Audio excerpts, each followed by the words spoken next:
कहते हैं, जब जिंदगी सबसे ज्यादा खूबसूरत लगने लगती है तो वहीं से कुछ छूटने का डर भी शुरू हो जाता है। मैं राज, और ये कहानी है उस मोड़ की जब मेरी जिंदगी की सबसे प्यारी मुस्कान किसी और के नाम हो गई। पूजा और मैं हर रोज कुछ और करीब आते जा रहे थे। बातों में अब शरारत थी और खामोशियों में गहराई।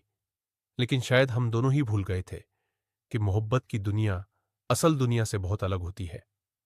एक दिन पूजा ने कहा, राज, मुझे कुछ बताना है, लेकिन वादा करो गुस्सा नहीं करोगे। मैंने कहा, पूजा, तुमसे ज्यादा कभी किसी पर गुस्सा नहीं आया और तुम्ही पर कभी नहीं आएगा। उसने सिर झुकाया और कहा, मेरे घर वालों ने मेरी शादी तय कर दी है। उस एक वाक्य ने मेरे भीतर जैसे तूफान ला दिया। दिल चुप था, पर आंखें बहुत कुछ बोल रही थीं। मैंने कुछ नहीं कहा, बस पूछा, क्या तुम खुश हो? पूजा ने मेरी आंखों में देखा और कहा, नहीं, लेकिन शायद यही सही है। उस दिन हम बहुत देर तक साथ बैठे, कुछ बोला नहीं, बस एक दूसरे का हाथ पकड़े रखा। और उसी शाम मैंने उसकी कलाई पर बंधा वो रक्षाबंधन का धागा देखा। शायद वो अब भी किसी उम्मीद से जूझ रही थी। कुछ दिन बाद उसकी शादी थी। मैं बारात में नहीं गया।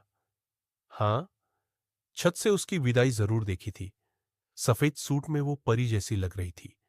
और जब उसने एक बार पलट कर देखा तो मेरी जिंदगी की सबसे गहरी मुस्कान वहीं रुक गई। उस मुस्कान में न प्यार था, न शिकायत, सिर्फ एक खामोश अलविदा था। पूजा की वो आखिरी मुस्कान। कहते हैं, कुछ रिश्ते मुकम्मल नहीं होते, लेकिन अधूरे रहकर ही अमर हो जाते हैं। क्या आपने भी कभी किसी को सिर्फ इसीलिए जाने दिया क्योंकि आप उससे प्यार करते थे? नीचे कमेंट करके बताइए।